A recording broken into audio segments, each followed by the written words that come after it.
very word secrecy is repugnant in a free and open society.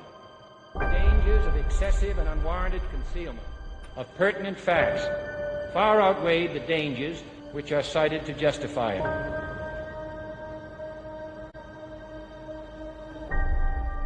This book is a product of my own struggle to understand how the idealistic institutions our country built to safeguard both public health and democracy suddenly turned against our citizens and our values with such violence.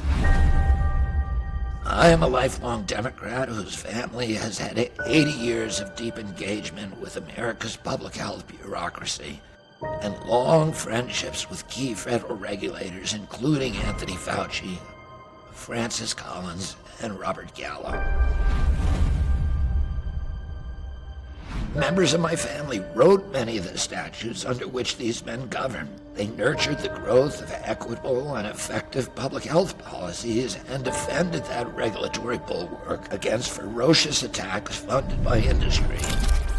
I built my own alliances with these individuals and their agencies during my years of environmental and public health advocacy. Quiet on set. Camera speed. But I also watched how the industry, supposedly being regulated, used its indentured servants on Capitol Hill and its financial clout to systematically hollow out those agencies beginning in the 1980s, disabling their regulatory function and transforming them into sock puppets for the very industry Congress charged them with regulating. I explore the carefully planned militarization and monetization of medicine that has left American health ailing and our democracy shattered. I chronicle the troubling role of the dangerously concentrated mainstream media. You're really attacking not only Dr. Anthony Fauci, you're attacking science. Big tech robber barons, the military and intelligence communities, and their deep historical alliance with Big Pharma and the public health agencies. The disturbing story that unfolds here has never been told, and many in power have worked hard to prevent the public from learning it. The principal character is Anthony Fauci.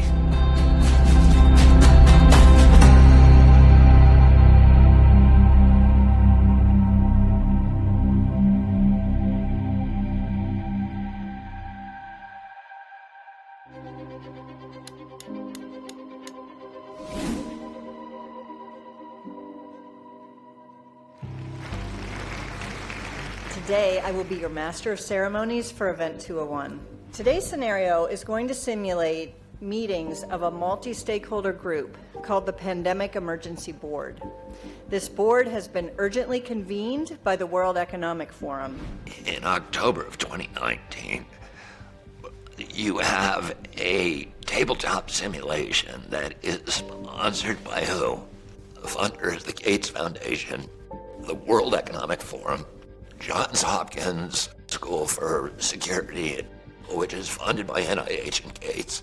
The major hosts include not only Gates, but also Avril Haines, who's the former deputy director of the CIA. So what is the CIA doing hosting a simulation on public health? The CIA is not a public health agency. It is an intelligence agency. It does not do public health. The line between disinformation and misinformation is not always an easy one to find. We shouldn't be trying to control communication, but rather flood the zone. I certainly seen the value of communicating constantly on these issues so as to continue to deal with, sort of the vacuum that can be created in this circumstance.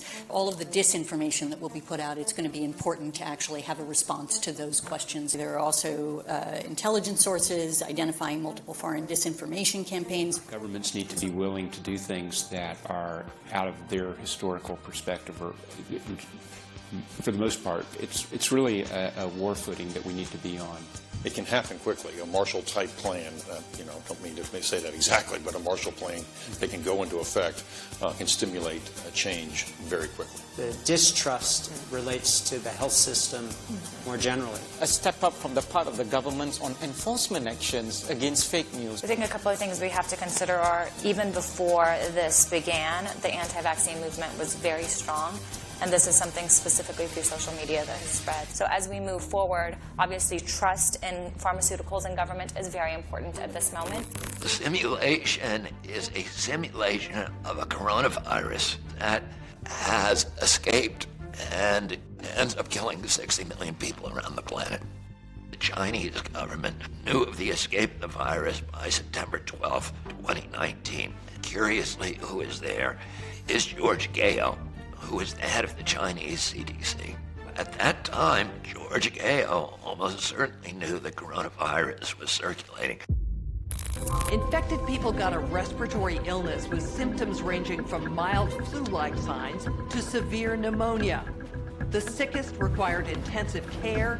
Many died. It's spreading rapidly throughout local communities. International travel has turned local epidemics into a pandemic spanning the globe. There are now more than 30,000 reported cases.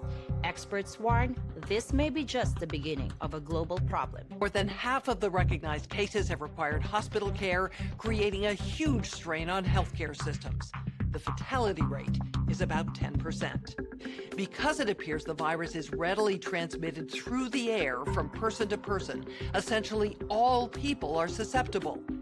Experts agree unless it is quickly controlled, it could lead to a severe pandemic, an outbreak that circles the globe and affects people everywhere.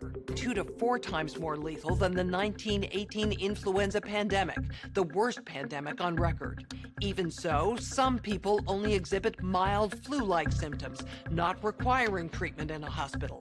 Alarmingly, those people are able to walk around and spread the virus, not realizing they are doing so. Even worse, international travelers have been arriving at their destinations symptom-free, but within a matter of hours, becoming ill. Travel-related cases have blossomed into outbreaks in a number of locations and have quickly grown faster than health authorities could respond and contain them. I'm joined by immunologist Dr. Yvonne Bello and Dr. Rhea Blakey, an epidemiologist, both highly respected in their fields. Researchers are working on a vaccine. Even if we discover a good vaccine candidate, we're starting from scratch, and it takes time to test safety and efficacy, typically years. We simply cannot rely on these old timelines and processes. With enough money and political will, anything is possible. Our U.S. affiliate has just released polling results on public expectations for a vaccine. A majority of Americans expect a vaccine to be available within 2 months, and 65% of those polled are eager to take the vaccine, even if it's experimental. In related news, a significant demand for personal protective equipment like N95 masks and gloves are on the rise due to the pandemic. However, globally, hospitals are running low. Additionally, other critical medical supplies such as saline and antibiotics are dwindling. Countries and companies are reportedly stockpiling supplies, disrupting healthcare supply chains, causing dangerous shortages in many parts of the world. What you just witnessed were highlights from Event 201. This pandemic simulation exercise of the coronavirus took place about 6 weeks before the first illness from the coronavirus was actually reported in Wuhan, China. Now, this simulation also includes news reports, which were fabricated just for this exercise.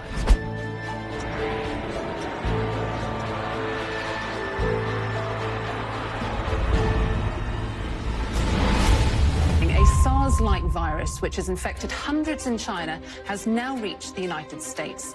Some of the city's biggest employers ordering workers to stay home. We have already started at the NIH and with many of our collaborators on the developing of a vaccine. I wasn't necessarily surprised when we started to see him in the national limelight. At the beginning of the pandemic, we really didn't know what it was going to be like and how to manage it and how infectious the virus was. And therefore, a lockdown made sense just to buy a little time to figure out what we should do, what policies we should make, what things needed to be mobilized in order to reduce risk of the infection and actually keep the epidemic as limited as possible. In comes Tony Fauci, the savior of the West, promoting these actions, lockdowns, masking, etc. I think many of my fellow Democrats see him as this kind of, particularly during the early COVID pandemic, as this kind of avuncular, soothing figure who was a reassuring counterbalance to Donald Trump's anti-science, narcissistic, bombast. See if there's any way that you can apply light and heat to cure. But I'm like a person that has a good you-know-what. There was tremendous fear in our country that was orchestrated and generated by the press and by the medical cartel. When people get fearful, their capacity for critical thinking gets disabled, and it's just a human inclination to look for reassurance and leadership from leadership authorities. He was one that we looked up to in a time where we needed answers, at a time he has a cool, calm, calmness to him, but very factual.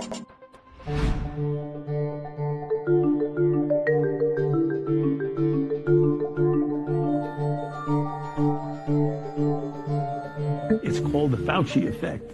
I mean, it's nice, but in an era of the normalization of untruths and lies, it's what I symbolize. Consistency for integrity, for truth. My impression from him, because I had already been dealing with him for 17 years, and I had a skepticism about him because I knew that he was the architect of agency capture within the public health agencies. With the vaccine, as I use it, I say, help is on the way. It certainly is. But the fact that help is on the way should spur us even more to double down on some of the public health measures, the physical distancing, the universal wearing of masking, the staying away from crowds throughout the country. But we all thought we were going to die, that this thing was going to sweep through and devastate all of us, which became weaponized for lockdowns. It became weaponized as a rationale for massive infusion of fiat currency into the economy, for causing people to no longer be able to go to work, et cetera, et cetera. It became apparent after a while that the lockdowns are counterproductive. And in many ways, COVID restrictions were worse than COVID itself. And so we kept getting news updates. Well, the swimming pool is now closed down. The gym is now closed down. They use this fear to create the justifications for implementation of all these abrogations of personal liberties and civil rights, such as shutting down businesses and causing them to get bankrupt. Tech companies have benefited massively from pandemic policies that make no medical sense, such as lockdowns, such as not letting us shop in person, not letting us be educated in person, locking kids indoors. Amazon is up 20% net revenue in the last 2 years. Google is up 20 to 25% net revenue. Microsoft is up 20-25% net revenue. Nintendo is up. All of them crafted or influenced lockdown policies that killed off human assembly, human commerce, human worship, human culture, and drove it all online. It may interest you to know, that all the most rigorous scientific studies have found that masks don't prevent transmission of respiratory viruses. Masks have essentially no benefit. N95 was developed to protect construction workers from dust. Dust particles are removed by those 95% effectively. Dust particles are thousands of times larger than COVID viruses, SARS-CoV-2, and it's like putting ping pong balls through a chain link fence. 95% of the time, they're just going to go straight through. Dr. Fauci started out by saying correctly that masks don't do any good against respiratory viruses. He said it on 60 Minutes in I think it was March of 2020. Right now, people should not be walking. There's no reason to be walking around with a mask. When you're in the middle of an outbreak, wearing a mask might make people feel a little bit better, and it might even block a droplet, but it's not providing the perfect protection that people think that it is. And in saying that, for once, he was actually reflecting the scientific consensus, right? But then a couple months later, he completely flipped. The head of this Chinese CDC, George Gao, having said suddenly, everybody's got to wear a mask, right? Everybody in the West has got to wear a mask, as in China. Then Dr. Fauci shifted. Masks are protective. If you look at children outside, particularly when they're with the family, walking down the street, playing a game or what have you, don't have to wear a mask. The Academy of Pediatrics actually makes that recommendation that children should be wearing masks from 2 years old onward. I mean, I think I've got this right. 1 mask is better than 0 masks. 2 masks is better than 1 mask. But you don't have to have double masks. Is that right? I mean... Then a couple months later, the World Health Organization shifted because they too had said correctly that masks don't do anything against respiratory viruses. But then they flipped. A dispute over a mask led to a woman being tased by a cop at a middle school game. Of course, no, it should have never come to this. What is your right to refuse, and what is law enforcement's ability to enforce? You have to have a mask on. Shoot me, people? No. You're gonna shoot me for trying not to breathe? Cool. Come on, dude. People. And there is Barack Obama dancing unmasked. He's been talking about the need to get a vaccine and all the other stuff. I don't think he wants to break from the CDC. What's interesting is I haven't heard the CDC commenting about this yet.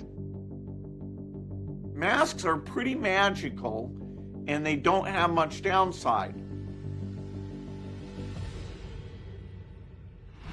People with masks, they give up their individuality, they give up rights as free human beings. You become really, it's the beginning of slavery.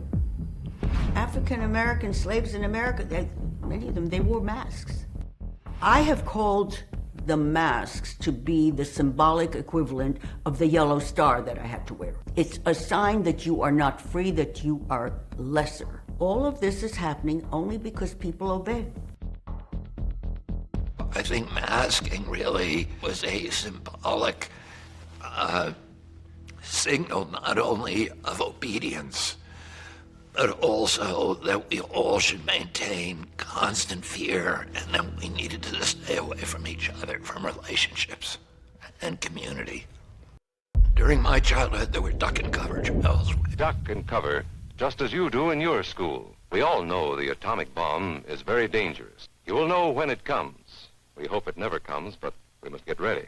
We were constantly drilled in school about what would happen when the Russians attacked us with nuclear weapons. That we had to remove sharps from the table. We had to put our head under the desk when we heard the alarm sounding.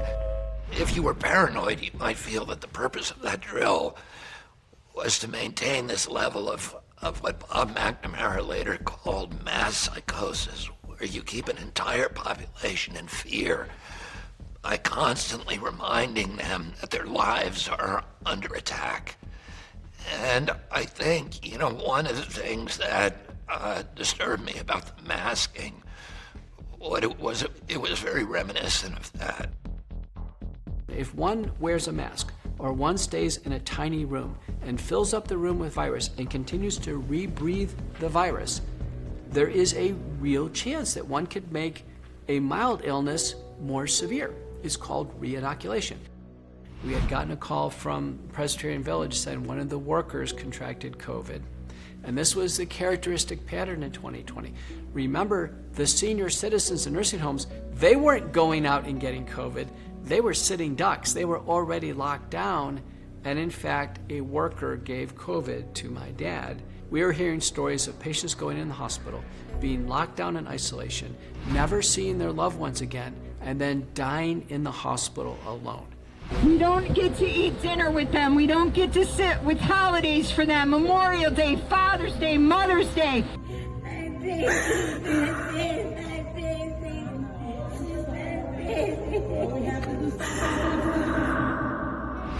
When COVID sort of broke out across the world, we started trying to learn as much as we could about the disease. And we saw it break out in Wuhan, and then Lombardy in Italy, and then Seattle and New York. I know someone in every ICU in New York City, and it became pretty clear what their main sort of mechanisms of disease were. They were hyperinflamed, and they were clotting to a degree I've never seen before. Nurses were drawing blood, it was clotting in the syringe, and it was clear they needed blood thinners. When SARS-CoV-2 came to the US, predominantly in New York City, patients were getting really sick. They were being admitted to the ICU, they were put on ventilators, And we know the mortality at that time, if you were ventilated in an ICU in New York, was close to 90%. I was pointing out that I was seeing unprecedented mortality rates and we had to do something. But the general conservatism of medicine was that no, because you might harm someone. It's hard to harm someone when they're dying at rates we've never seen them. They were clearly dying of undertreatment. Because of my efforts were being blocked and it was clear that I was not welcomed, I resigned. What I did with my dad ultimately became the foundational principles of the McCullough protocols. And the first thing I said is, open the windows. And why? Because we wanted ventilation. We wanted to reduce the viral density in the aerosol of the room.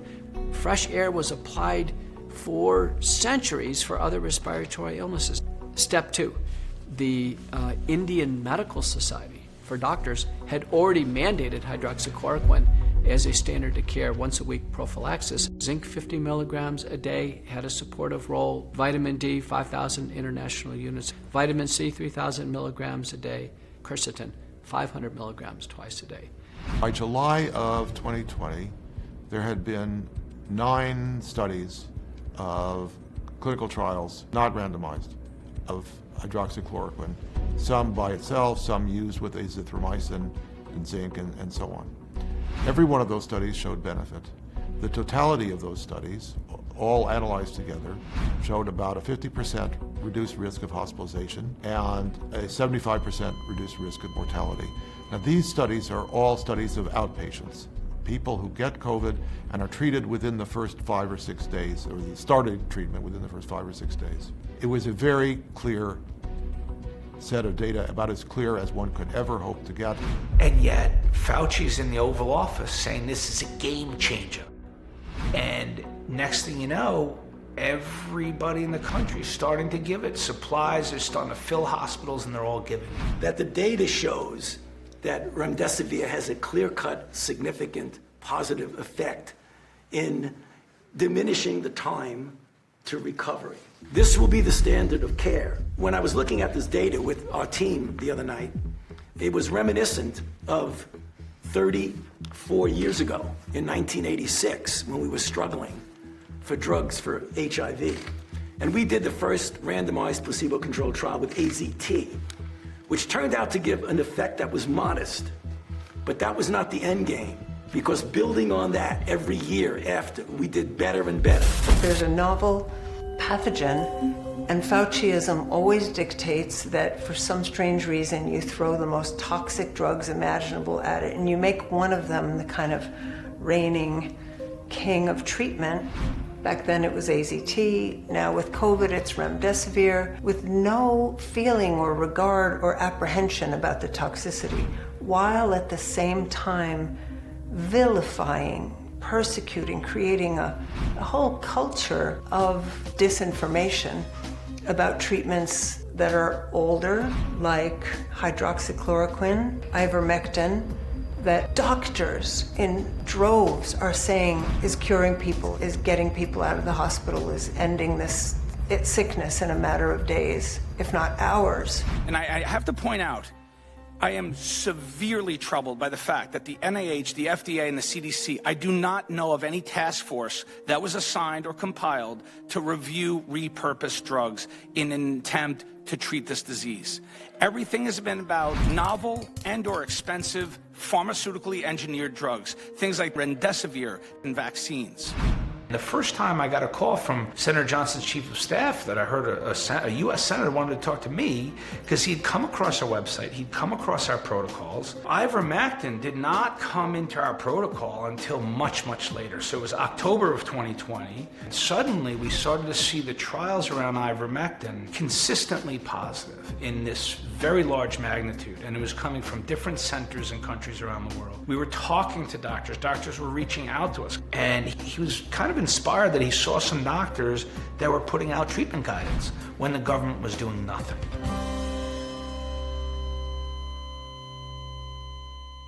My entry into the COVID arena, you can say, came about when I saw Pierre Corey's testimony to the State Senate in December 2020. I only saw it on the 26th of December, And I prepared a rapid review and submitted it to the UK authorities on, I think it was the 4th of January. I also sent it to colleagues at the World Health Organization and asked them to pass it on to the COVID team at WHO. And when I didn't get a response by the 7th of January, what's reasonable in a public health emergency, and that is to disseminate information in whatever means possible. And so I did a video appeal to the UK Prime Minister. Dear Prime Minister, my name is Dr. Tess Laurie, and I'm the Director of the Evidence-Based Medicine Consultancy in Bath. I have recently authored a report called Ivermectin for Preventing and Treating COVID-19, a rapid review to validate the Frontline COVID-19 Critical Care Alliance's conclusions. The good news is that we now have solid evidence of an effective treatment for COVID-19. It is called Ivermectin. In connection with its findings, I sent an urgent correspondence to Mr. Hancock and other members of Parliament on Monday the 3rd of January. Unfortunately, I have not yet had a reply, and due to the urgent implications of the report, I'm trying to reach you via this video. Please may we start saving lives now. I was invited to give a lecture at an international conference on ivermectin. And on the third day, a PhD named Andrew Hill gave a lecture and said that he was from the WHO. And I reached out to him, and Andy and I became very fast and close colleagues. And he was as taken with the data as we were. I was introduced to Andrew Hill by Dr. Pierre Corey in that first week of January. He had been working with Pierre Corey to present the evidence to the NIH that week.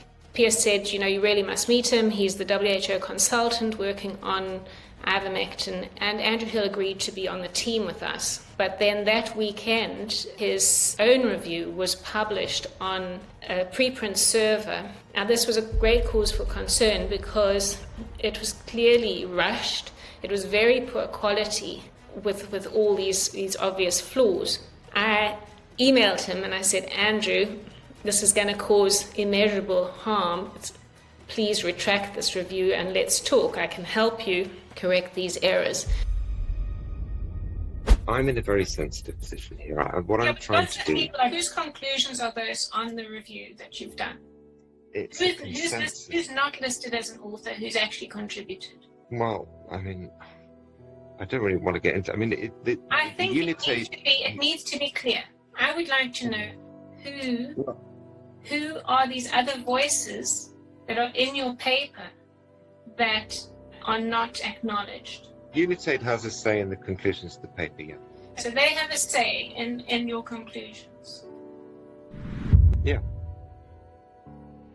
Look at the FDA regulations is predicated by the fact that there's no effective alternative therapy. So if ivermectin and hydroxychloroquine were declared effective treatment for SARS-CoV-2, it would have invalidated the vaccine.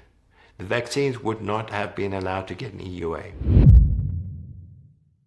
The suppression of early treatment through the press and through various government outlets, including the FDA, is a crime. We have a significant unnecessary burden of loss of life due to the withholding of early treatments, including treatment with hydroxychloroquine and ivermectin. It has caused unnecessary human death. We're so sort of hypnotized by those names, the New York Times, CNN. This is CNN. We're mesmerized by that based on their long records as widely recognized, authoritative, reputable news sources. There was that amazing face-off between CNN and Joe Rogan when some of their lying heads had said that he was taking horse paste. You have individuals like Joe Rogan, for example, who don't want to take an experimental vaccine but will take horse dewormer. Rogan telling his 13 million Instagram followers that he was treated with several drugs, and he included ivermectin on the list, a drug used for livestock. Joe Rogan, he came down with COVID. He says he's been taking the livestock dewormer ivermectin. That was an attempt to take him down and to misrepresent ivermectin. And he fought back because that's in his nature. Does it bother you that the news network you work for out and out lied, just outright lied about me taking horse dewormer. Calling it a horse dewormer is not a flattering thing. I get that. It's a lie. It's a lie on a news network. You're working for a news organization. If they're lying about a comedian taking horse medication, what are they telling us about Russia? What are they telling us about Syria? Do you understand that that's why people get concerned about the veracity of the news? The reliability of the media, a recent poll that says it's almost at an all-time low. We should look at news sources that are outside of this matrix of treachery, because it's there in order to accept advertising and lobbying money from established corporate sources, which means it has to operate compliantly and in alliance with the government. So you're not going to get honest information from those sources. They kept saying ivermectin is a horse paste. Well, when he got, of course it's not. It's kind of a miracle drug, and they were even thinking it could cure cancer before COVID happened. And then COVID happened, and then they had to demonize it right away because it's cheap. Nobody can make money off ivermectin. It's a generic. And so the company that invented it, Merck, they can't make money off it because now anybody can make it. There is an alternative media. That is true. It is something that has emerged very suddenly and recently, right? Joe Rogan represents that. Jimmy Dore represents that. Podcasters have basically filled the breach that's been left by the left press. There will always be some outlets, I think, that try to tell the awful truth. And we learned something else about COVID. One day the test is positive, the next day the test is negative. A week later the test is positive, a week later the test is negative. So is a PCR test not a good barometer either? Yeah, that is a very good question. It's pretty obvious if you look objectively at the data that the CDC is totally manipulating this pandemic, and they did it from day one. One of the most egregious examples of this is the very test they use to diagnose a case or someone who's infected with the virus. The test was a PCR test, and it amplifies the amount of agent that you want to check for. Kary Mullis was the inventor of PCR. He was not the inventor of the PCR test. There is no test for either AIDS or COVID. As Kary Mullis said, it doesn't test for anything. It finds what you tell it to find. And he always said that doesn't tell you whether you're infected with anything. It doesn't tell you whether you're likely to get sick from anything. It doesn't tell you anything. And the overwhelming data about PCR tests and COVID shows that there's a shoddy, at best, correlation between positive PCR tests and disease outcome. So why did they use PCR for COVID? I mean, how can people actually tell if they are contagious in the cycle of having COVID? How do you measure that, if not with either a PCR test or an antigen test? And I think that's the understandable confusion that people have about testing. Testing saying whether you're infected or not versus are you infected plus transmissible. COVID began in China as a pneumonia. And for some reason, we were reading in the papers that something like 53 people in Wuhan, China had some kind of novel pneumonia they hadn't seen before. And because I'm alert to propaganda, I got very anxious. I thought, why are we reading about pneumonias in China? We don't ever read about pneumonias in China. Why are we reading about these? In the first week in January, I got a call from Michael. He's a former DARPA project officer, and literally he is our top expert in gain-of-function research and has been so for years and years, and has long been deeply embedded as one of our top biodefense/biowarfare experts, who was in Wuhan at the time in the first week in January. And he warned me, he said, Robert, you need to get your team spun up because we've got a problem. This coronavirus looks like it's going to be a major issue. And my question is, have you seen anything at this point that gives you a high degree of confidence that the Wuhan Institute of Virology was the origin of this virus? Yes, I have. Yes, I have. And I think that the World Health Organization should be ashamed of themselves. The Fauci emails themselves, as I understand it, it was involved in trying to cover up origins of COVID and trying to say it was a zoonotic origin, and there's no way the lab leak theory had any credence to it. At 2:47 in the early morning of February 1st, 2020, 4 hours after his loyal grantee, virologist Christian Anderson, informed Dr. Fauci that he and other leading biologists believed that the genetic sequence was highly unlikely to be the product of natural selection, Dr. Anthony Fauci fired off a carefully worded email to Catholic. Dr. Fauci's other emails from that evening suggest that he was intensely worried that the Chinese experiments that may have created this striation in the novel coronavirus would bear his fingerprints. I first heard about this amazing story concerning the use of burner phones by Jeremy Farrar, Tony Fauci, and Francis Collins right after the initiation of the outbreak from the memoir that Jeremy Farrar, who's the head of the Wellcome Trust, one of the largest sources of funding for British biotechnology and vaccine development. Why Farrar was in that loop, I infer, is because he had some role in providing the funding to the Wuhan Laboratory Institute of Virology that had been involved in that research. He disclosed in his autobiography that he and Tony and Francis Collins had used burner phones to avoid any trail that would be able to document their conversations immediately after the initiation of the outbreak. And he spoke about that in the context of talking about their fears and collusion in trying to cover up what they knew about the work that had gone on at the Wuhan Institute of Virology. The U.S. intelligence agencies now believe that the Chinese knew that the virus had escaped from the Wuhan lab by September 12th. And it probably escaped sometime in late August, early September. But on September 12th, the military went into that lab at night and they changed the leadership of the lab. They took 22,000 coronavirus samples and removed them, and they've never been seen again. They removed mention of many of the gain-of-function studies from the public-facing websites. The intelligence agencies in the U.S. and Great Britain and Europe, they call the Five Eyes, the Western nations who all share intelligence with each other, all had deep involvement not only in funding these studies at the Wuhan lab, but also in the cover-up of protecting the countermeasures and protecting the Wuhan lab against nosy investigations. In August of 2020, I gave a speech to a Peace and Justice rally in Berlin. Governments love pandemics.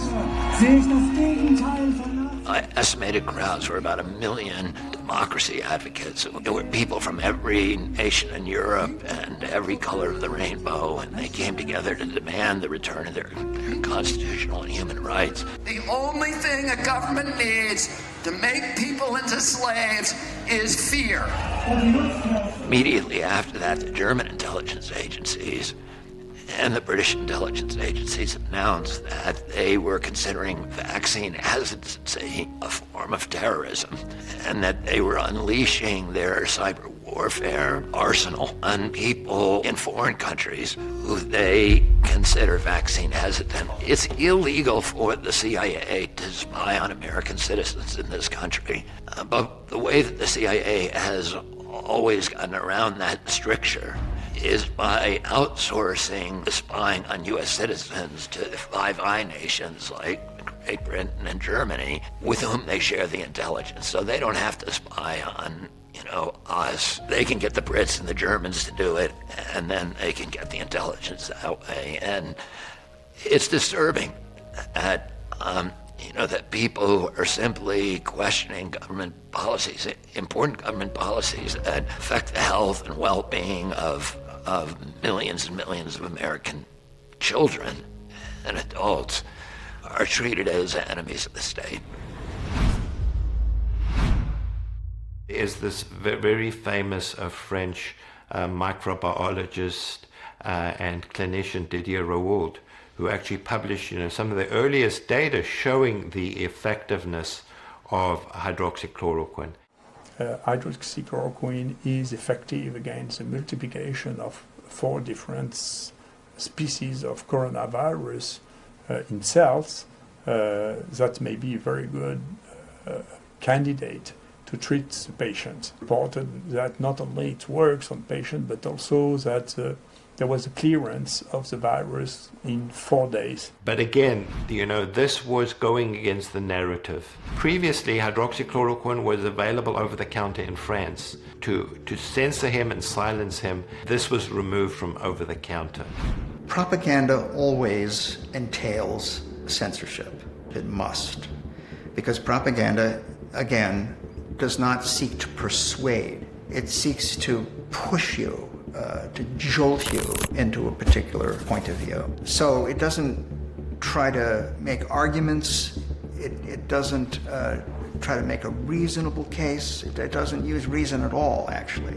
It tends to be a kind of almost neurological manipulation.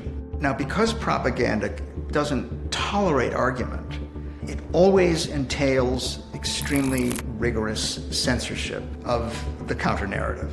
It must be vilified, it must be condemned, it must be blacked out.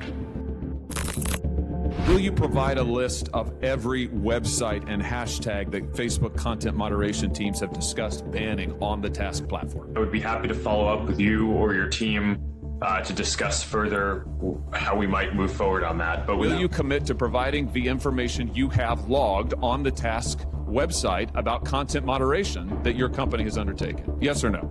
Senator, I think it would be better to follow up once I've had a chance to discuss with my team what any sensitivity around that would be. We could, of course, subpoena this information, but I'd much rather get it from you voluntarily. But I think let everybody take note that Mr. Zuckerberg has now repeatedly refused to provide information that he knows that he has and has now acknowledged. Just to clear up one point, I mean, my understanding is that these vaccines do not modify your DNA or RNA. So I think that's just an important point to clarify. If I'm getting anything wrong here, of course, correct me. But but just to make that clear.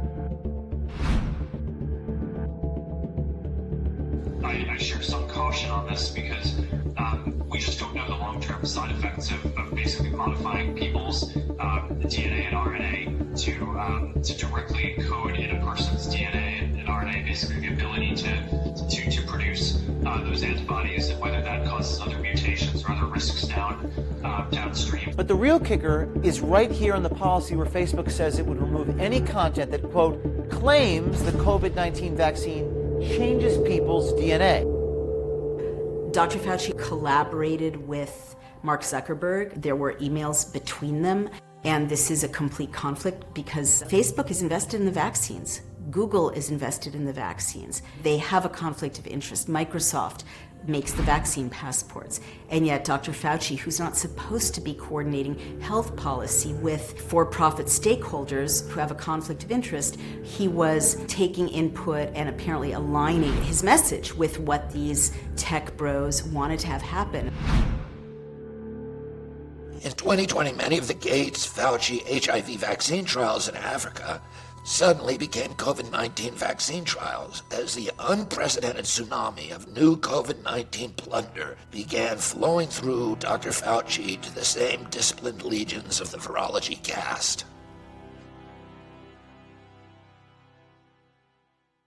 The one-size-fits-all approach to solving the problems of poverty and disease is a failed approach.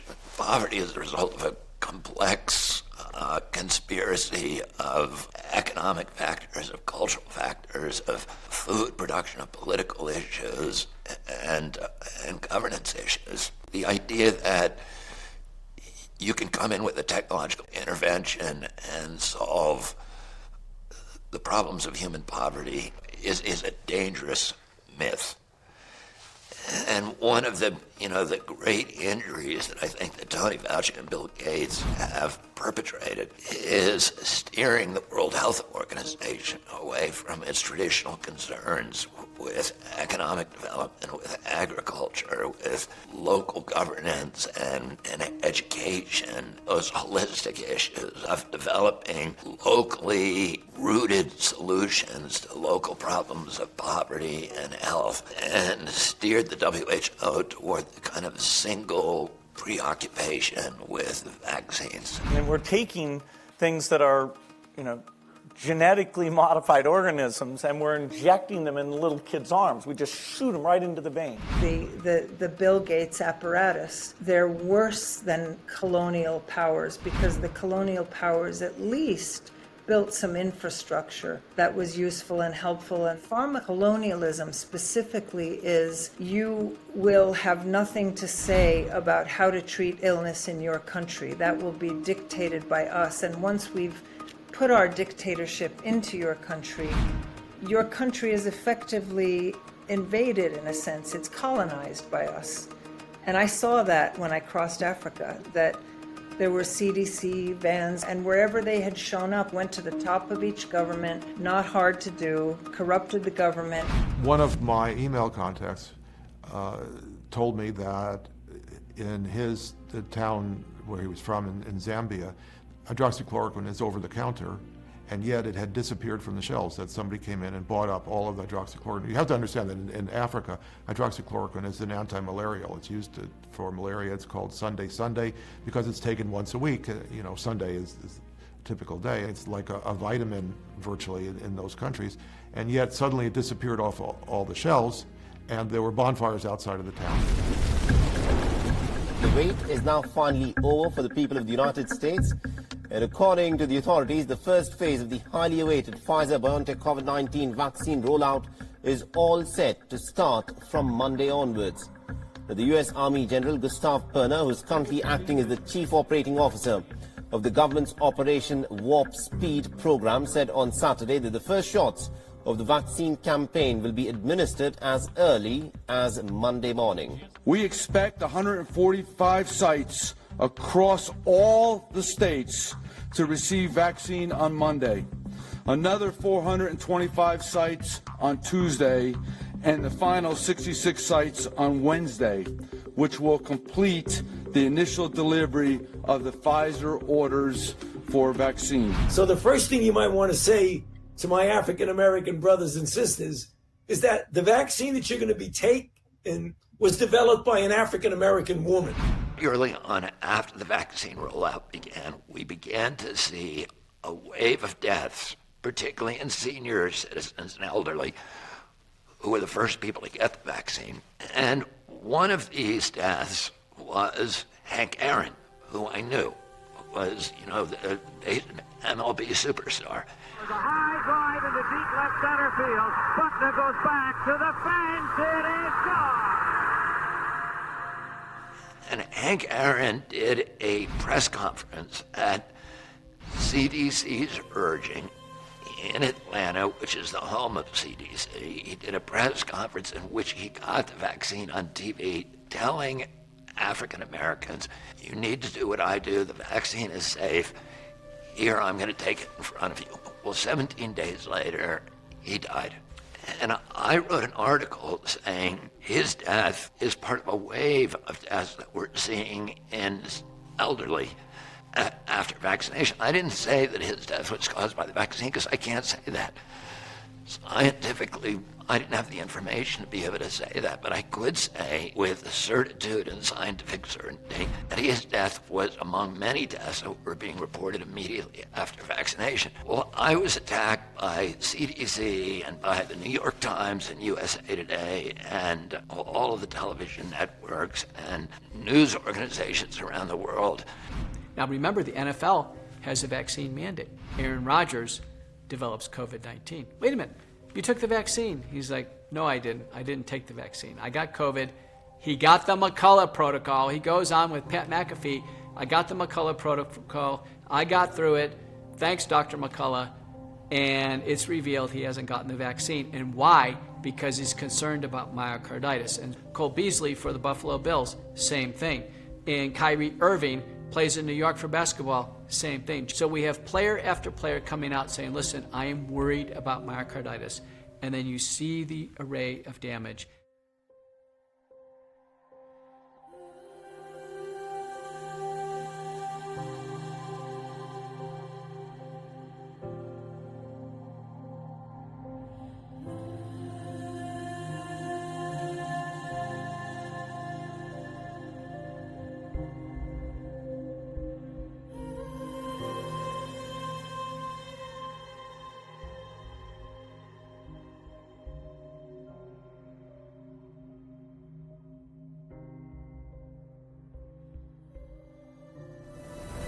County high school senior is in the hospital after collapsing on the tennis courts. Breaking new details on the deaths of a high school soccer player. Finland, Denmark star man Christian Eriksen collapsing towards the end of the first half. The Kennedy High community mourning tonight after one of their high school football players died. A South Carolina high school football player has died after collapsing at football practice. Star college basketball player collapsing on the court. We want to warn you, the video may be difficult to watch. Florida Gators star Keontae Johnson collapsing during the game.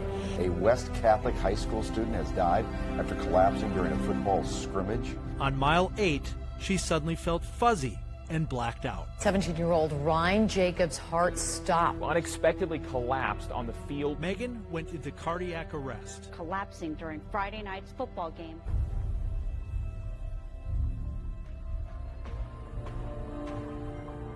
This is a gigantic experiment that we're doing on the entire world's population. It's never been used before on humans. The side effects for the Moderna vaccine sound concerning. We looked.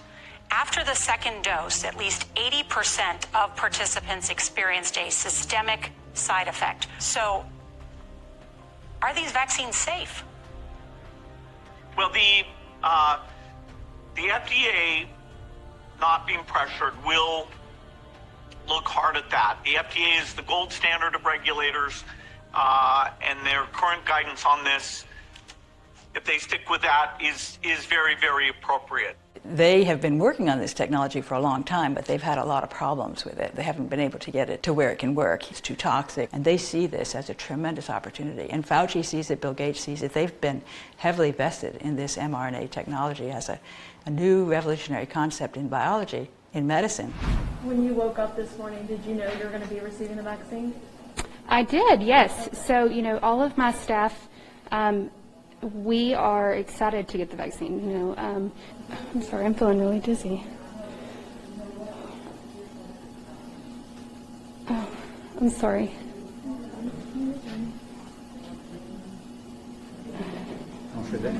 Oh.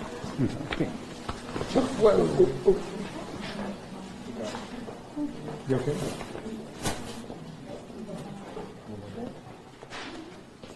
The mRNA vaccines work by taking genetic material in the vaccine that's encapsulated in a little microscopic particle and having that particle infect your cells, and that means that the particle is transferred from the outside of your cells to the inside, so it uses your cells, your body, to complete the vaccine manufacturing. It's completed by your body's genetic machinery and not the manufacturer's.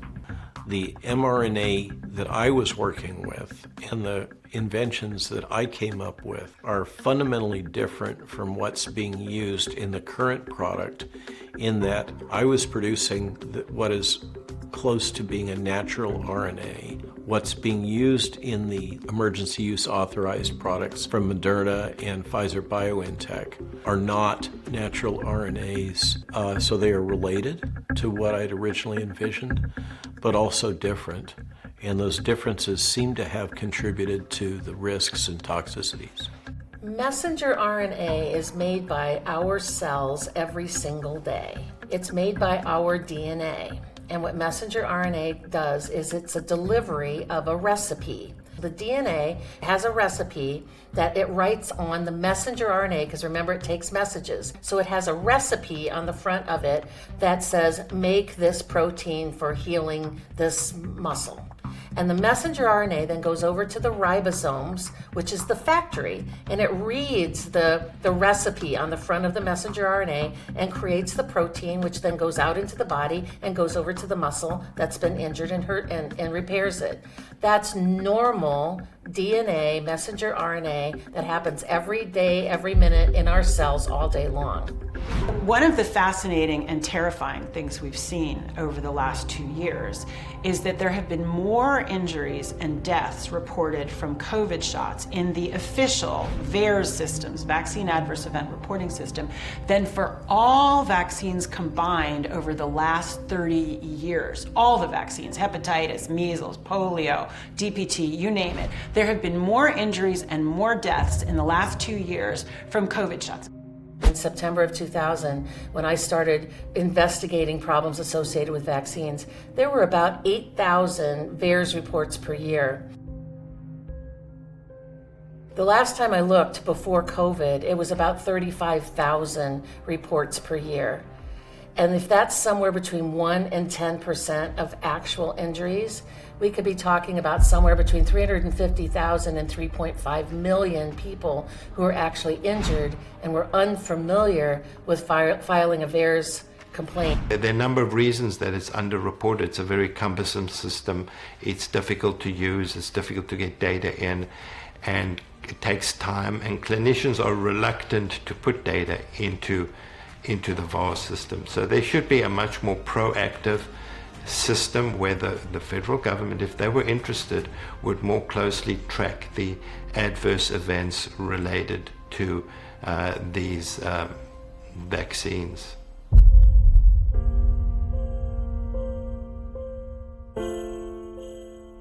Dr. Fauci's refusal to fix the Health and Human Services Department's notoriously dysfunctional vaccine injury surveillance system, VAERS, constituted inexcusable negligence. HHS's own studies indicate that VAERS may be understating vaccine injuries by over 99%. The VAERS, Vaccine Adverse Event Reporting System, tells me that there has been a lot of very bad side effects. The initial safety study, Mark, is to see if I inject it in the arm, does it have some sort of idiosyncratic or bad reaction? I had my COVID jab on the 17th of March. That left me with seizures and I was paralyzed. It's left me with tic attacks. Got my COVID vaccine, Pfizer, on Monday, and Thursday I have Bill's palsy. There's another element to safety, and that is if you vaccinate someone and they make an antibody response and then they get exposed and infected, does the response that you induce actually enhance the infection and make it worse? And the only way you'll know that is if you do an extended study, not in a normal volunteer who has no risk of infection, but in people who are out there in a risk situation. I'm so scared. This would not be the first time, if it happened, that a vaccine that looked good in initial safety actually made people worse. There was the history of the respiratory syncytial virus vaccine in children, which paradoxically made the children worse. One of the HIV vaccines that we tested several years ago actually made individuals more likely to get infected. If you take it and then a year goes by and everybody's fine, then you say, okay, that's good. Now let's give it to 500 people. And then a year goes by and everything's fine. You say, well, then now let's give it to thousands of people. And then you find out that it takes 12 years for all hell to break loose. And then what have you done?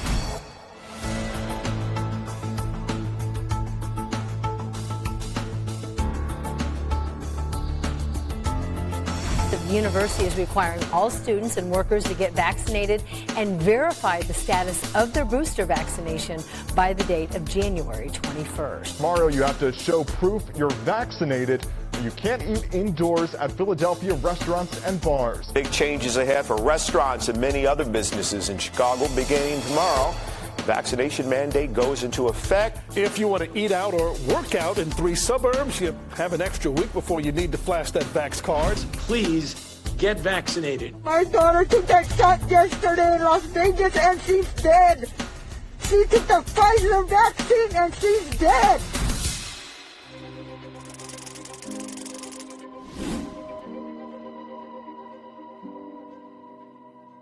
Given the fact that we now have the virus in our hands, it is quite possible, in fact, it's invariable, that we will develop a vaccine for AIDS. Fauci's reign begins in 1984. Everything changes in 1984. Good afternoon, ladies and gentlemen. Robert Gallo held a press conference in which it was declared by the U.S. government that the U.S. government had found the cause of AIDS at the National Cancer Institute where Gallo worked. The probable cause of AIDS has been found, a variant of a known human cancer virus. and that it was to be called human immunodeficiency virus, HIV. The same year, 1984, Fauci becomes the director of the NIAID. This saw the rise of Dr. Fauci to his current stardom. I would like to introduce Dr. Anthony Fauci, who is the director of the National Institute of Allergy and Infectious Diseases since 1984. Dr. Fauci understood that he could basically save his government agency by defining AIDS as an infectious disease. His agency within the NIH is all about the study of allergies and infectious diseases. And infectious diseases were kind of on the way out because they'd mostly been conquered by the time Fauci came along, needing to reopen the spigot of funding for his agency and his allies in Big Pharma. Mr. President and Commissioners, that it is clear that very soon, certainly within this calendar year, in the United States, we will be doing early phase 1 testing for safety in vaccines. We have NIH-funded, federal government-sponsored vaccine evaluation units. It's a good collaboration between industry, the federal government, and academia. What's not known to most people, and would be surprising to many, not all, is that Dr. Fauci and others at the NIH are in partnership. They have patents, pharmaceutical patents, and they're in partnership with the companies. Their official job is to serve the public interest. But that has been sort of set aside, brushed away as if that's only a formality. The 1980 Bayh-Dole Act allowed NIAID and Dr. Fauci personally to file patents on the hundreds of new drugs that his agency-funded PIs were incubating, and then to license those drugs to pharmaceutical companies and collect royalties on their sales. My uncle Teddy deliberately and purposely brought in as his chief administrative aide Terry Byrne, who was the first openly gay administrative aide on Capitol Hill. He was also the first openly HIV-infected administrative aide on Capitol Hill, and this was very controversial at that time because people were terrified of being exposed even to people who they believed were maybe infected with HIV. Think about it. Here we had this new disease that you could have without being aware of it. This gave rise to media scare stories about getting AIDS from toilet seats and stuff like that.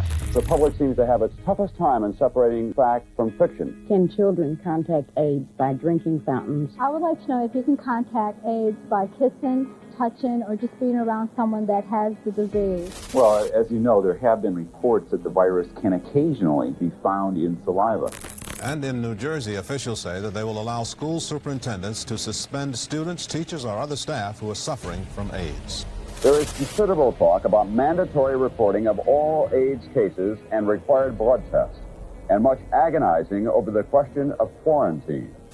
Well, for example, if the close contact of a child is a household contact, perhaps there will be a certain number of cases of individual who are just living with and in close contact with someone with AIDS, or just the ordinary close contact that one sees in normal interpersonal relationships. If that's the case, then indeed the implications for the spread to even other groups besides infants and children become something that needs to be reckoned with. So I think it is going to have a major impact on our thinking about what the real confines of the syndrome will be. And when I say Anthony Fauci is essentially a social engineer, I mean that. Because what he does, he re-engineers how people think of human contact, touch, intimacy. You know about pregnancy?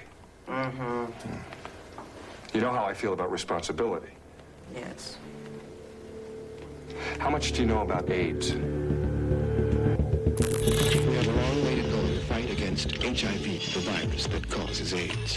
HIV is spread by sharing needles and through sex with an infected person. When it came to sex, Cindy was the life of the party. She went from one partner to another, until one day she met a partner who'd stay with her for the rest of her life. AIDS. Don't experiment with sex. If you do, use a condom, or being the life of the party could be the death of you. The scourge of AIDS is fast becoming the most socially charged health issue of the decade. What you see there is a kind of, I would say, almost like an earthquake moment in time in American culture, biology, virology, politics, everything. It was a disease that was so horrendous and terrifying that it necessitated people staying away from each other. No more sexual contact, no more casual sexual contact. Not only sex, all forms of human contact. And now all of a sudden, as though a switch is turned, now it represents death and potentially murdering somebody that you love. I mean, these are really radical ideas and very dark ideas. Given the long incubation period of this disease, we may be starting to see, as we're seeing virtually as the months go by, other groups that can be involved, and seeing it in children is really quite disturbing. It used to be that Anthony Fauci, Robert Gallo, and all of them told the American people, if you test positive today, you are probably going to die within 6 months to a year. Then it became 3 years, then it became 5 years, then it became 10 years, and they kept stretching it and stretching it. You needed to be tested in order to know that you have it, and you needed to be tested with PCR technology. Does this sound familiar? Its inventor, Kerry Mullis, was beside himself with anger that it was being used to diagnose people with HIV, which was then supposed to lead inexorably to AIDS. He spoke out against this at the time. Guys like Fauci get up there and start talking, he doesn't know anything really about anything, and I'd say that to his face. Nothing. The man thinks you can take a blood sample and stick it in an electron microscope, and if it's got a virus in there, you'll know it. He doesn't understand electron microscopy, and he doesn't understand medicine, and should not be in a position like he's in. He repeatedly said, including on tape, you should not use the PCR test to diagnose clinical infection with viruses. He repeatedly said that. What are we doing? Using the PCR test to distinguish clinical diagnostic tests with viruses. They've got a personal kind of agenda. They make up their own rules as they go. They change them when they want to. And they smugly, like Tony Fauci, does not mind going on television in front of the people that pay his salary and lie directly into the camera. When Bob Gallo proved that it was the etiologic agent in 1984, we had a diagnostic test approved by the FDA in 1985. That was really quick, from literally less than a year from the time that it was shown to be the virus that causes this disease. My mentor as a young undergraduate actually traveled with Bob Gallo to the Pasteur Institute and met with Luc Montagnier and brought back their DNA isolate that could be used to produce the AIDS virus. Luc Montagnier sent a biological sample, let's just say, to Robert Gallo for his feedback in 1983. Robert Gallo famously held those demonstrably same proteins up at the press conference where he declared that HIV had been found in his lab and was the cause of AIDS. Credit must go to our eminent doctor, Robert Gallo. And a massive battle ensued. I went over to Montagnier afterwards and I said, I can't find a reference.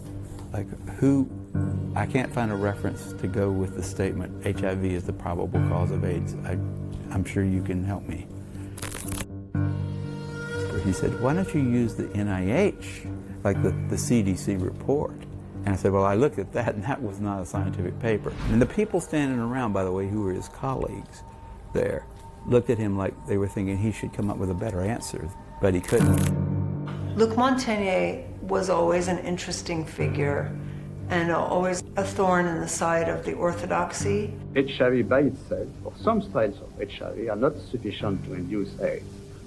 Even for the beginning, actually, we thought maybe for the activation of that virus in cells, we need some cofactors. Cofactors are not necessary. I think a lot of the data point to, at best, HIV being a cofactor, And one of the human herpes viruses may play a key role in the development of that disease to the extent that it is attributable to a virus infection. Nevertheless, Dr. Fauci, of course, has been long committed to the belief system that HIV is the sole cause of an immunodeficiency virus syndrome. There was a war that I covered from the first shot fired, which was in 1987 with Peter Duesberg's paper, that most people do not know took place. A war that took place over the soul of American science, the classical science world where you have to prove what you're saying, and not until you've proven it do you move forward. And the postmodern, post-Faucian, industrial, hyper-monetized, hyper-propagandized, non-scientific world. HIV cannot be the cause of AIDS because it doesn't infect enough cells and isn't active enough. It's only found in 1 out of 8,000 T cells. It's really unfortunate because what he's doing, he's creating a tremendous amount of anxiety in the people who are infected because they think that there's some conspiracy among scientists against them. It really is very unfortunate. And coming from him, he has some qualifications. Something happened to him in his thinking over the past couple of years. I don't know what it is. HIV was never present by any means in all cases of AIDS, but Anthony Fauci made sure that there was a perfect correlation by eliminating about 5,000 HIV-negative AIDS cases. There was a conference in Amsterdam in the early 1990s, an AIDS conference. Doctors started to go to the podium in a session where they were talking about HIV-negative AIDS, and they began to say, yeah, I have some too. I have a clinical AIDS patient, has every symptom, but tests negative on every test, no matter how many times they test. And so there was a clamor, there was a sense of anxiety. Wait a minute, what is this? Could it be that Peter Duesberg is right? And Anthony Fauci flew in on Air Force 2 to that conference, and he did his thing, and he quashed it. He just quashed it. He gave a statement through Newsweek that this just wasn't an issue, it was a misunderstanding. And what they did at that moment was they took all of the HIV-negative AIDS cases and they renamed them and threw them out of the official definition.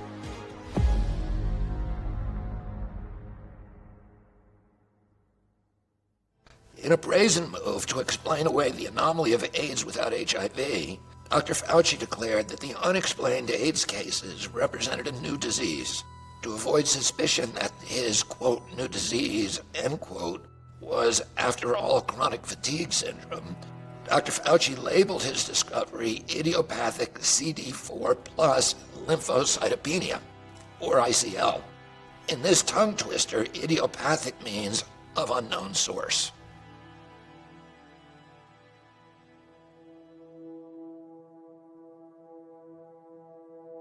I do not know whether HIV/AIDS was the thing that was the force that killed all of these people in the 80s and 90s. What we do know is that there was a deliberate, purposeful effort that was orchestrated by Tony Fauci, a crusade to silence dissidents, to make sure the debate didn't happen, to make sure that science that challenged the official orthodoxy was suppressed, that people who voiced that science had their careers destroyed, that they were silenced, that they were vilified, that they were marginalized, that they were ridiculed, that they were made radioactive. The publisher said, you know, this is the Vietnam of our generation, so I'm going to designate a column. And I became the editor of that column and often the writer of the column. Frustration over the AIDS crisis spilled over into a big protest today at City Hall in Manhattan. More than 2,000 people demanding action. An estimated 1 million people in the United States have HIV. That number could grow exponentially starting tomorrow. Fire Fauci. We need drugs. Release the drugs.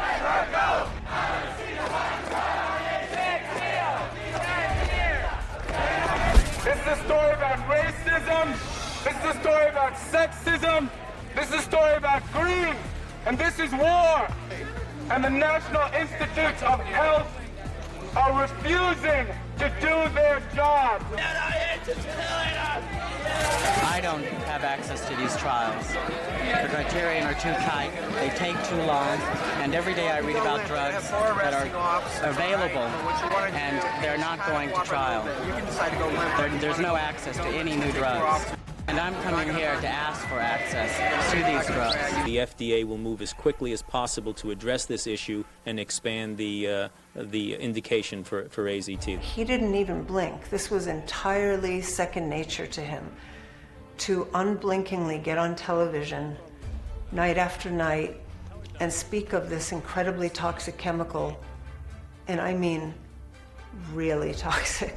People with asymptomatic HIV infection.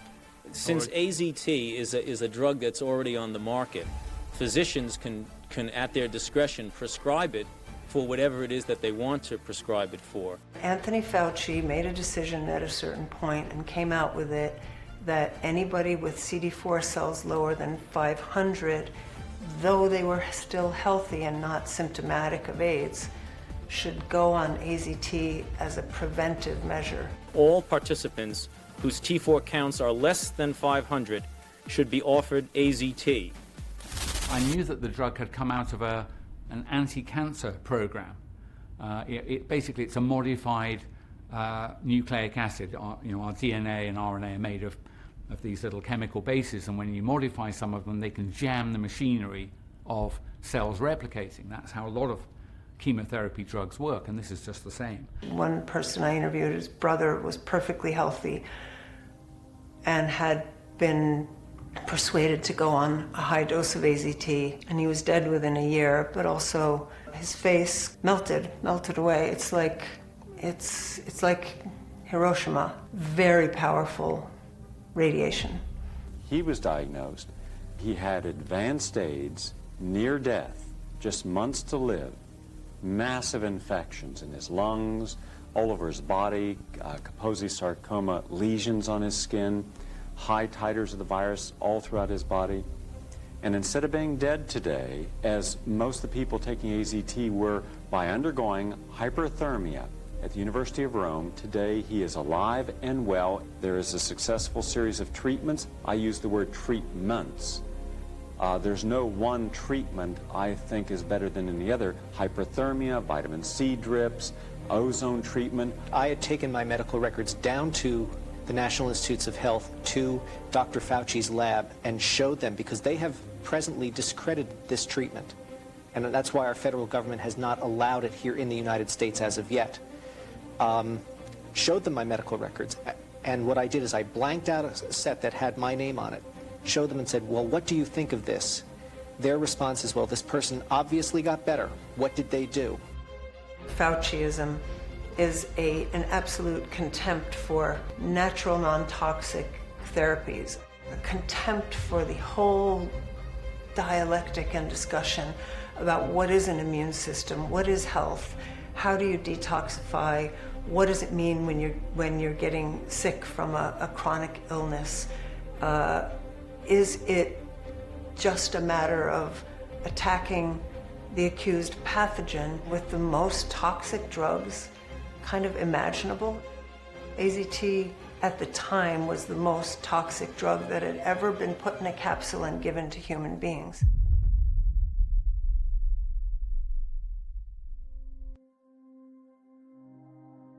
My uncle and Terry Byrne spent a lot of time meeting with Tony Fauci and trying to persuade him to have a parallel track.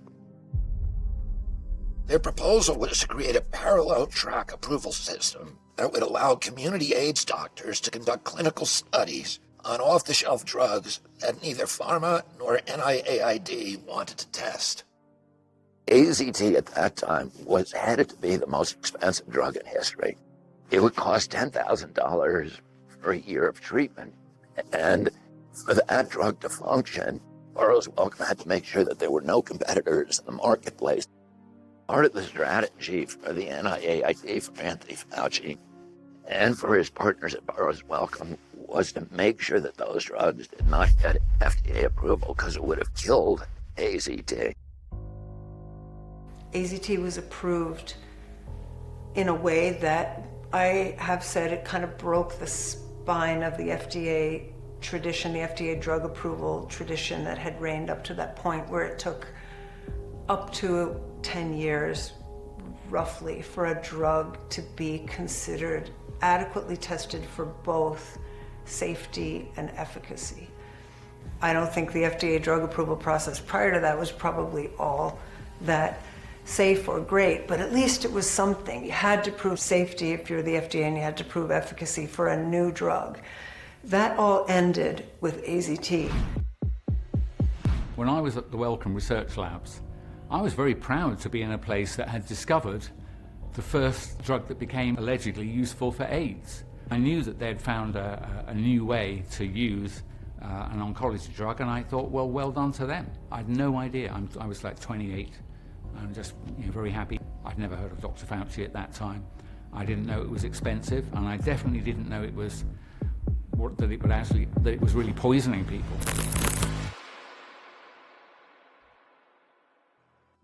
Neither NIAID nor Burroughs Wellcome ever completed any long-term animal study. Burroughs Wellcome financed Dr. Fauci's fast-track human trials, fragmenting their study groups in 12 cities into small cohorts, making safety signals difficult to detect. In 1987, Dr. Fauci's team declared the human study a success and terminated it after only 4 months of a proposed 6-month study, a record-setting speed for chemotherapy approval. That 4-month observation period was far too short for researchers to detect side effects that would occur in patients taking AZT for years or even for a lifetime.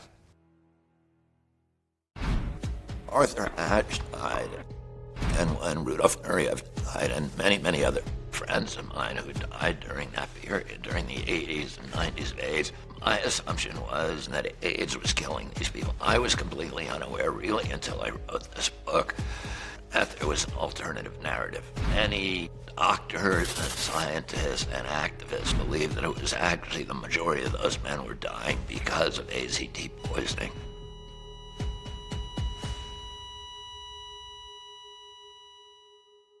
Arthur Ashe himself suspected that it was the AZT that was killing him and not his HIV infection.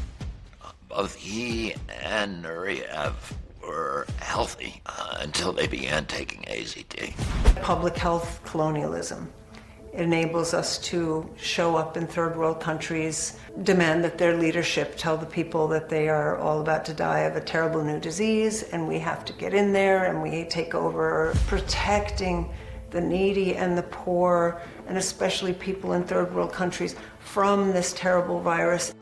I worked in South Africa, at the height of the AIDS epidemic. It was a pretty terrifying time.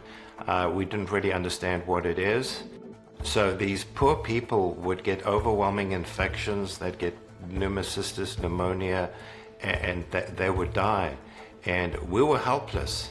And we have to give them AZT, and we have to give them drugs, and we have to give them vaccines. We thought this was the answer to the AIDS epidemic. We had no idea how toxic it was. We had no idea how ineffective it was. We had no idea how Fauci et al. Had manipulated the data and how they were experimenting on these poor people.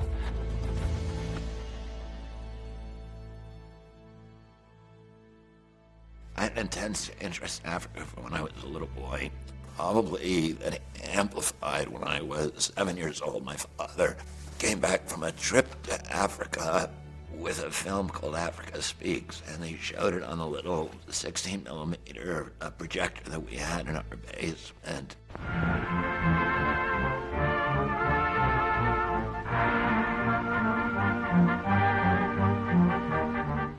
And I just fell in love with the continent. I ended up going to Africa beginning in 1964 many, many times. I met over my lifetime with many African leaders, including Jomo Kenyatta, the first president of Kenya, Julius Nyerere, the long-term president of Tanzania, Nelson Mandela, many other African leaders. And I had a fertile interest in the problems of how U.S. aid and foreign assistance can sometimes exacerbate problems, political problems, cultural problems, the problems of hunger and poverty, rather than alleviating them.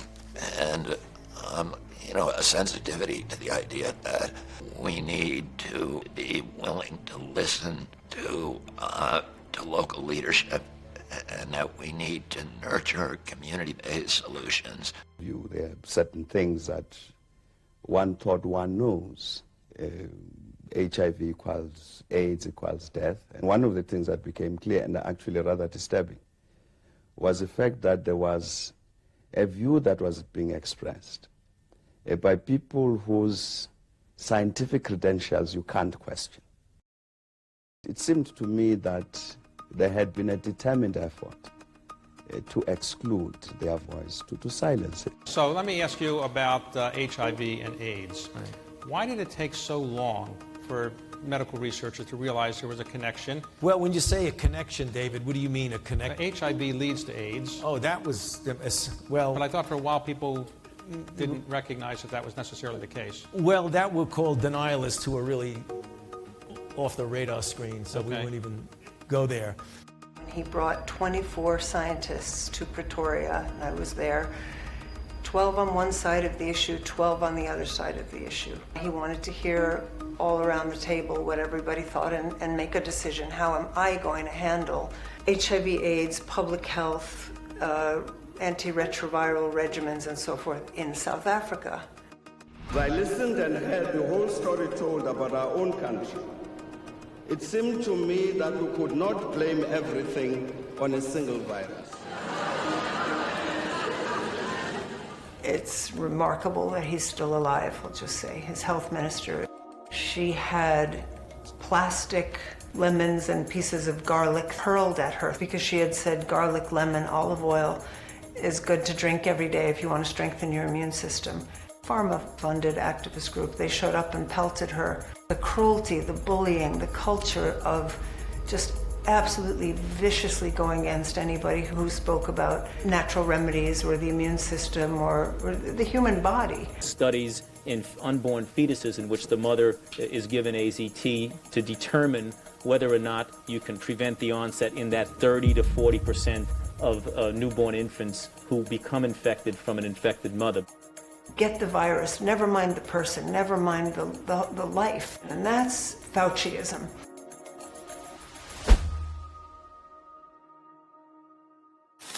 New York City's Administration for Children's Services had enrolled children in unnecessary and dangerous HIV and AIDS drugs trials during a 20-year period starting in the late 80s.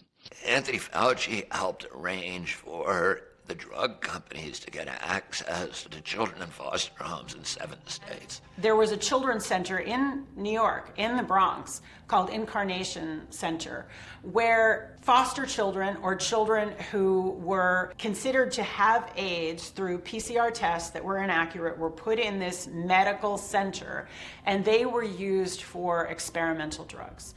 Some of the children were infants. Some of the children were not even HIV positive. Fauci, together with pharmaceutical companies, sponsored these experiments. I use the terminology that's used in the Nuremberg Code. These are experiments, they're not studies. These are invasive experiments. If the children wouldn't take the drugs by mouth, then they would put in a gastric tube. Some of the older children refused to take the drugs that were given to them because they were so horrible. So they surgically inserted a feeding tube in their tummies so that they couldn't resist. And many of these children died, a potter's grave of 80 children. And these were all children of color. My assignment was to go there, so I did. I went to Hawthorne, New York, and I located this grave site. And what it looks like if you're standing before it, it was a semicircle of large tombstones with names engraved on the tombstones. I remember there were stuffed animals and flowers and hearts and things adorning those tombstones. And I also remember there were flies buzzing around. There was a mound, a gigantic hole in the ground covered by astroturf, and it wasn't nailed down, it was just covered. And I went over and I took a corner of the astroturf, and I remember, my heart was pounding. I lifted it up, and inside was just a lot of coffins. They were in there haphazardly. And apparently there was more than one child in each coffin.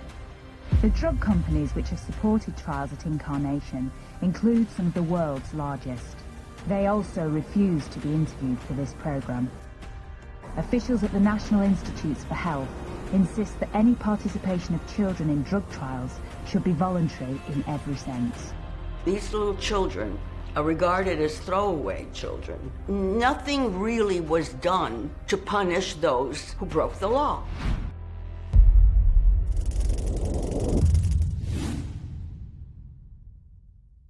Well, I visited the State Institutions for the Mentally Retarded, and I think that particularly at Willowbrook that we have a situation that borders on a snake pit. I remember very well when I was 11 years old, my father kicking down the door of the Willowbrook State School, which he called a snake pit, because they were doing experiments on children with intellectual disabilities. The children live in filth, but many of our fellow citizens are suffering tremendously.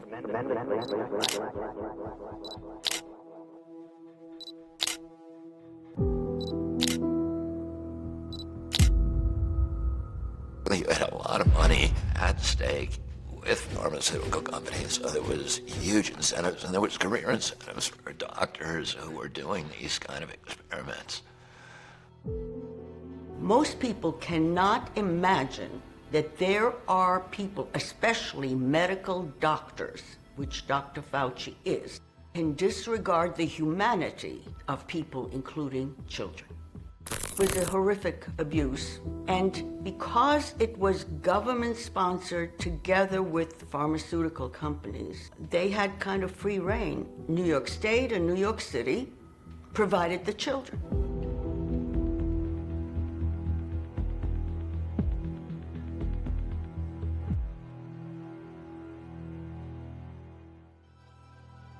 The Vera Institute relied mostly on New York City Administration for Services documents, confirmed 80 deaths, and many other children suffered serious harm. The 1986 Act was created and signed into law by Reagan. It allegedly created a program for compensation of children who were injured by their vaccines or who died, and they would get some level of compensation. It was meant to make vaccines safer, and it gave virtually blanket liability protection to vaccine manufacturers and healthcare providers who are providing vaccines. The 1986 Injury Compensation Act was a real game changer, because all of the drug companies that were making vaccines were deciding that they were going to not do vaccines anymore unless they got liability protection, because they were getting sued at every turn. Now, the blanket liability protection created a boom town. It created a gold rush. The sad reality is a whole new industry of recklessly developed vaccines that are highly profitable, and it did not lead to compensation to children who were injured, and it absolutely did not lead to safer vaccines.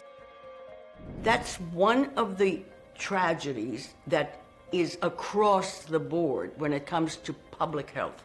Because you see, when doctors join forces with government, they no longer comply with medicine's mission and sacred oath to first do no harm to the individual patient.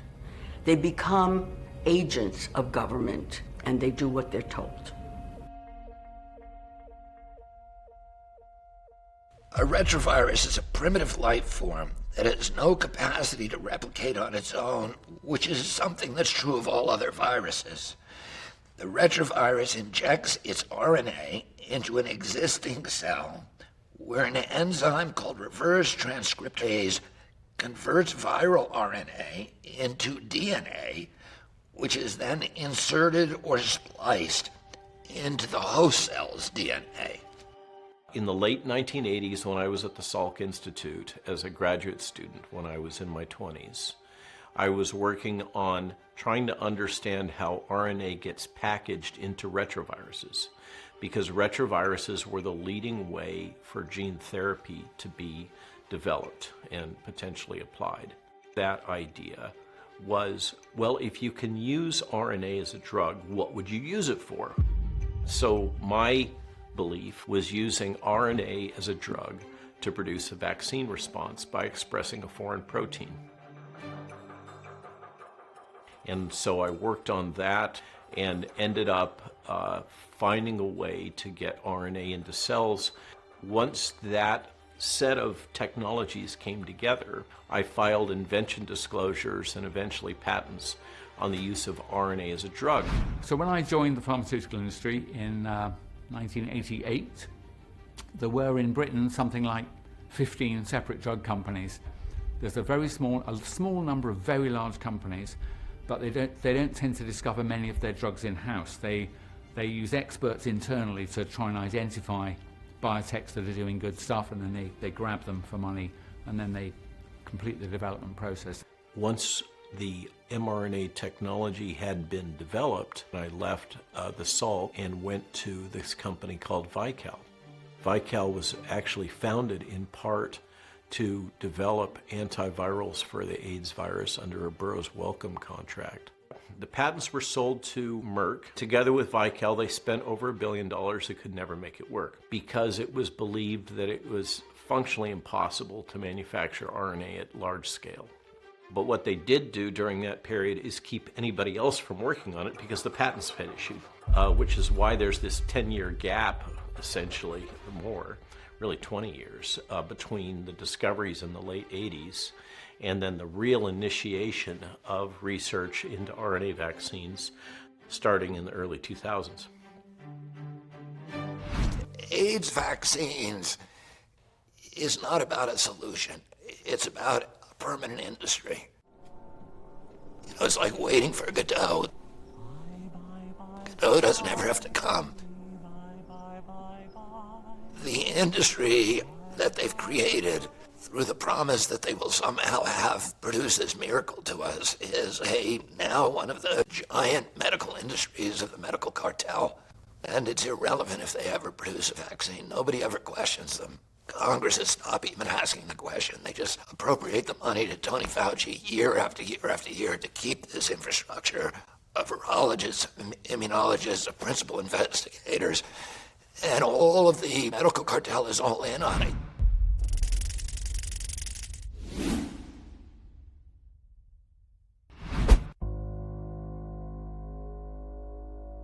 He had a bunch of international global health leaders that he invited to his home that was showing everyone in the tour of the house. And he said, "Could I have some time with you in my library, in this amazingly beautiful library?" And it was there that he said, "You know, Tony, you run the biggest infectious disease institute in the world, and I want to make sure the money I spend is well spent. Why don't we really get to know each other? Why don't we be partners?" Our interactions and our collaborations became closer and closer with tuberculosis, with HIV, with the vaccine trial. The Department of Justice asked the federal trial court in Seattle to fine Gates a record $1 million a day for antitrust violations. Judge Thomas Penfield Jackson ruled that Microsoft had violated the 1890 Sherman Antitrust Act prohibitions outlawing monopolies and cartels. If you go back and look at Bill Gates' business history as the first top executive and founder of Microsoft, it's quite clear that he was very interested in acting as a monopoly. We've all seen the footage of him testifying as he's rocking back and forth in a chair with his arms crossed in a kind of a rather odd behavior. The Justice Department has charged Microsoft with engaging in anti-competitive and exclusionary practices designed to maintain its monopoly in personal computer operating systems. The Microsoft Explorer decision caused Microsoft to divest from what was clearly a monopolistic practice with its browser technology to exclude other competitors. He was really the most reviled businessman in the United States. And then suddenly, he became the philanthropist. What he's done is taken his toolkit that he's developed in the pressure cooker of competition in the IT sector and turned those same practices towards public health, and functionally has monopolized public health through his philanthropic giving that isn't really philanthropy. It's more of a screen behind which he has made other strategic investments that have produced a massive financial return. You've invested $10 billion in vaccinations over the last 2 decades, and you figured out the return on investment for that, and it kind of stunned me. There's been over a 20-to-1 return. Modern billionaires that are also often referred to as philanthropists that are increasingly controversial have a lot in common with John D. Rockefeller's reputation.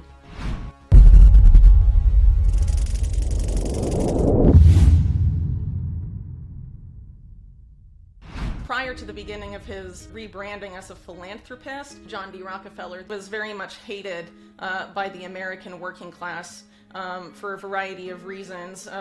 A large part of it being how he treated workers, but also his business style and the interest in his family and particularly himself in consolidating power. In 1910, John D. Rockefeller really kind of took over medicine, particularly the medical schools. And they redirected medicine to be totally focused on pharmaceutical interventions and also various surgical procedures. In other words, to make it a real business. The Rockefellers are involved in everything. The World Health Organization, both Rockefeller and Gates. He really points to his father, who's Bill Gates II, as sort of being a guiding reason as to why he's interested in directing a lot of the money of his philanthropy. And Bill Gates II was the head of Planned Parenthood during a time when it was rather different than it is today. When I was growing up, my parents were always involved in various volunteer things. My dad was head of Planned Parenthood, and it was very controversial. That same society also was some of these Rockefeller eugenics-focused philanthropies at the time.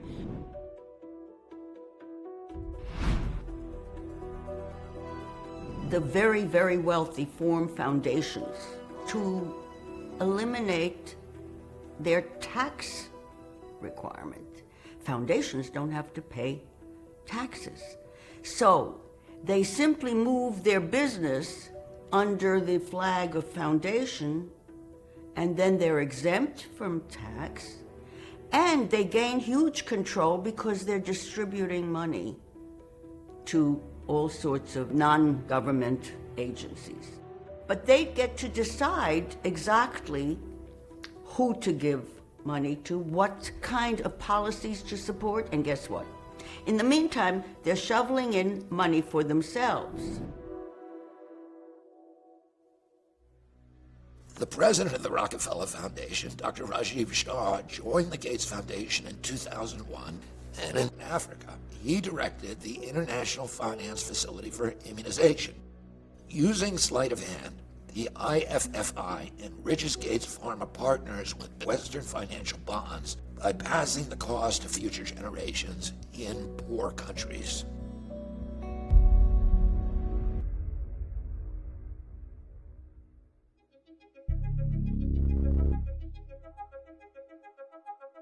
Starting with AIDS and going through SARS and MERS and Zika and bird flu, they have one thing in common: Fauci at the center.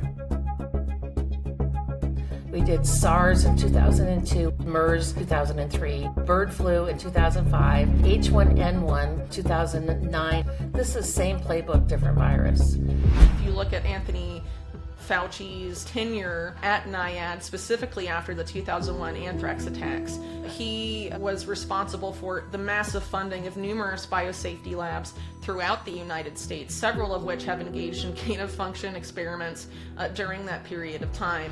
24 hours after he received both the seasonal and swine flu vaccines, he was hospitalized. If you really look at the scientific data, it is unclear why that happened. Clearly, the risk of the complication of the disease is greater than the risk of the vaccine. Ended up being very, very fraudulent studies. I got a hold of that transcript, and I published excerpts from it in Rolling Stone and Salon simultaneously. And immediately there was a storm of controversy pressuring Rolling Stone and Salon to take down the article. You get deplatformed if you tell the truth or if you say anything that challenges government orthodoxies. And they made a show of looking through a series of briefcases and files to try to find what they were looking for, and they said, "We'll send them to you." And of course, they never sent them. And at the end of that meeting, Tony Fauci came up to me and took me aside, and he said, "I want to commend you for what you're doing. It's important work, and you keep us all on our toes. So thank you. You can be the judge of how earnest he was."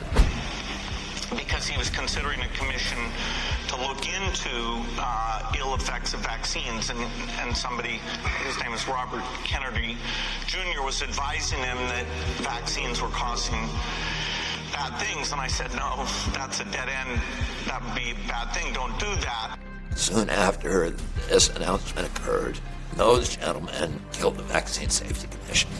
There's no doubt in anyone's mind there will be a surprise outbreak. It was laying the groundwork for what they needed to do with the fear-based messages to put everybody on high alert, to actually have everybody start talking about this pandemic. Here you have the government regulatory agency collaborating with a pharmaceutical company to keep secret the results of clinical trials on a drug that is now mandated to virtually everybody in America, for which the company has no liability. So no matter how grievously you're injured, no matter how reckless or negligent their conduct, you can't sue them. My wife Jill heard about this website that listed adverse events by batch.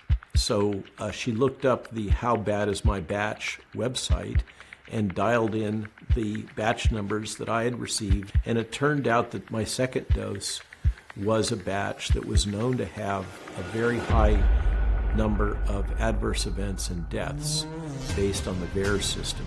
I speak about this being the largest experiment ever done on human beings. At a very fundamental level, we have no understanding of what we've done, and yet we have taken this synthetic molecule that's not really RNA and administered it to global populations.